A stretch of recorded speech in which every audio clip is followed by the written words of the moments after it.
निश्चित रूप से विपक्ष हमेशा जब सत्ता में आता है तो संविधान की धज्जियां उड़ाता है।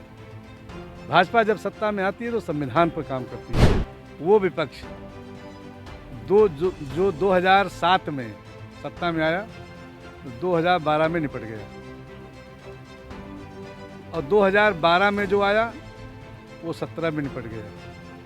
प्रदेश के मुख्यमंत्री श्री योगी जी जमीन पर उतार रहे हैं, लगातार अयोध्या का दौरा कर रहे हैं। पूरी सरकार अयोध्या के विकास को लेकर के संकल्पित है।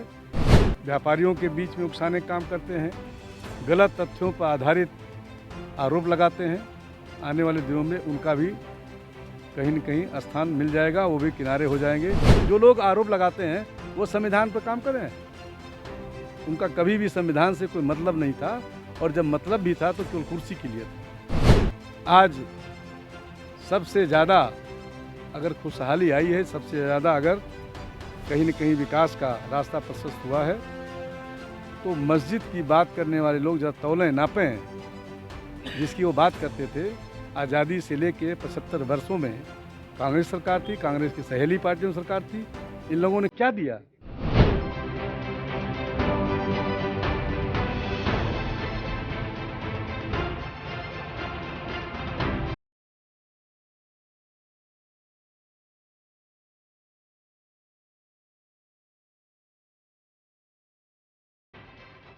नमस्कार, जन्मभूमि टुडे में आपका स्वागत है। मैं हूं रामधारी यादव। आज हूं रुदौली विधानसभा में। आज हमारे साथ में हैं यहां के सिटिंग एमएलए रामचंद्र यादव जी। जी सर, जन्मभूमि टुडे में आपका स्वागत है। जन्मभूमि टुडे के पूरी टीम का बहुत बहुत आभार।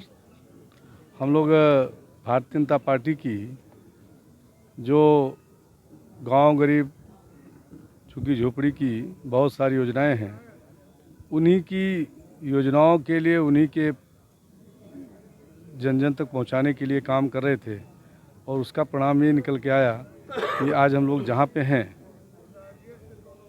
यह नगर पंचायत क्षेत्र के नाम पर मां कामाख्या नगर पंचायत के नाम पर हमारी सरकार ने गठन किया।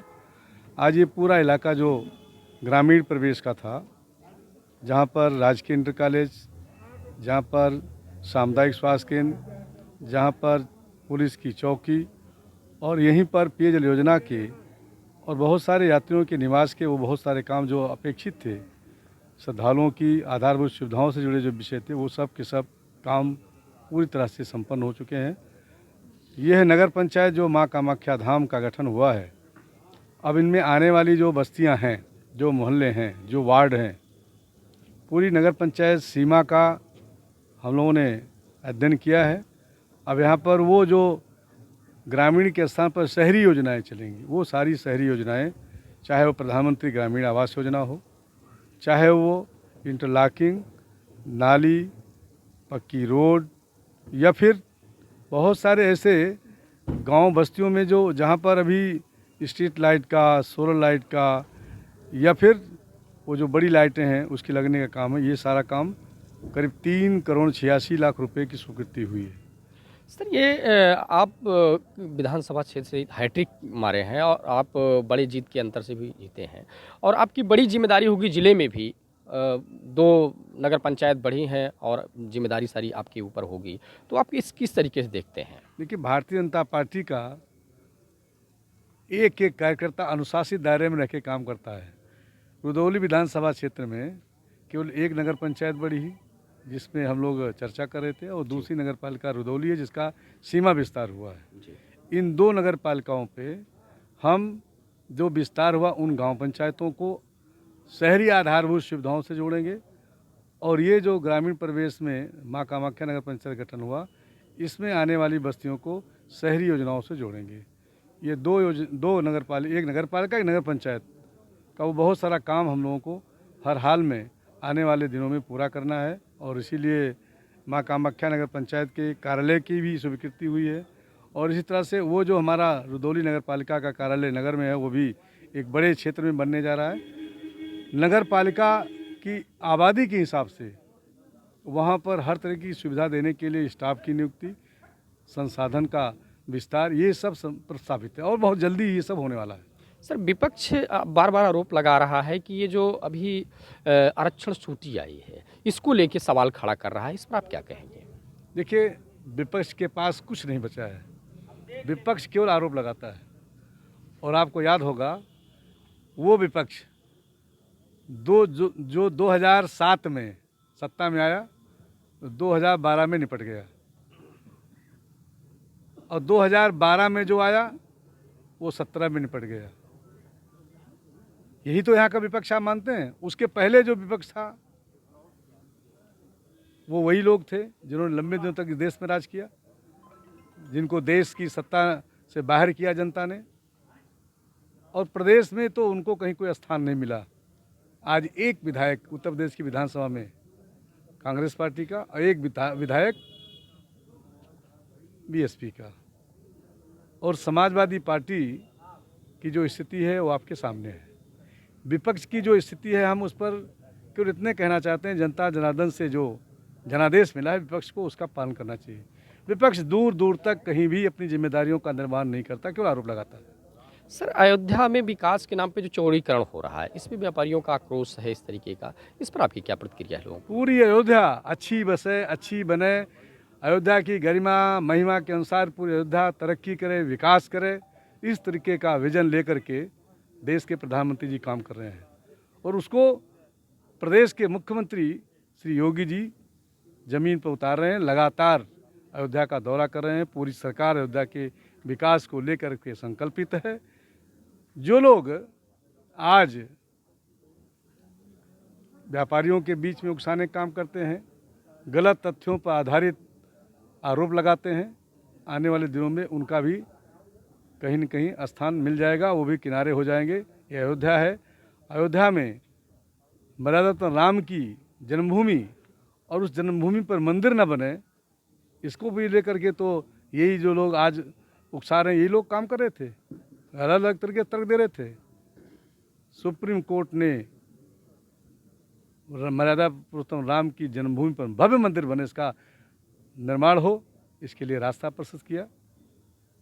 और कहीं न कहीं ये भी आपको देखने को मिलता है कि यह देश संविधान से चलता है। देश के संविधान निर्माताओं ने देश को एक बहुत बड़ी संवैधानिक पुस्तक दी है। जो देश का संविधान है उससे हट करके न कोई विपक्ष जा सकता है, न कोई पक्ष जा सकता है। निश्चित रूप से विपक्ष हमेशा जब सत्ता में आता है तो संविधान की धज्जियां उड़ाता है। भाजपा जब सत्ता में आती है तो संविधान पर काम करती है। विपक्ष आरोप लगाता है कि संविधान खत्म कर रही है भाजपा। यही तो मैं कहना चाहता हूँ, यही तो मैं कहना चाहता हूँ कि विपक्ष, भाई हमने पता नहीं कि ये लोग आरोप लगा रहे थे कि मंदिर नहीं बनेगा। संविधान की पीठ ने, सुप्रीम कोर्ट ने कहा नहीं बनेगा, और हम वही मंदिर बनवा रहे हैं। हम मस्जिद भी आपके विधानसभा क्षेत्र संविधान के अनुसार है कि वो है। जो लोग आरोप लगाते हैं वो संविधान पर काम करें। उनका कभी भी संविधान से कोई मतलब नहीं था, और जब मतलब भी था तो केवल कुर्सी के लिए था। सर मस्जिद भी आपके विधानसभा क्षेत्र में पड़ रहा है, इसको किस तरीके से आप यहाँ पर्यटन भी बढ़ेगा? मस्जिद का जहाँ तक विषय आपने उठाया है वो भी सुप्रीम कोर्ट ने तय किया। ये लोग तो मानने के लिए भी तैयार नहीं थे। ये लोग तो केवल धन उगाही, पैसा उगाही के ही चक्कर में रहते रहे। एक ऐसा वर्ग, उसको कट्टरपंथी बनाते रहे। एक ऐसा वर्ग जिसको शिक्षा से दूर रखे रहे।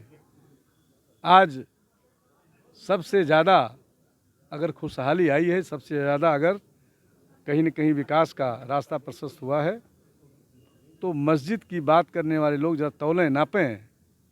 जिसकी वो बात करते थे, आज़ादी से लेके 75 वर्षों में कांग्रेस सरकार थी, कांग्रेस की सहेली पार्टियों सरकार थी, इन लोगों ने क्या दिया?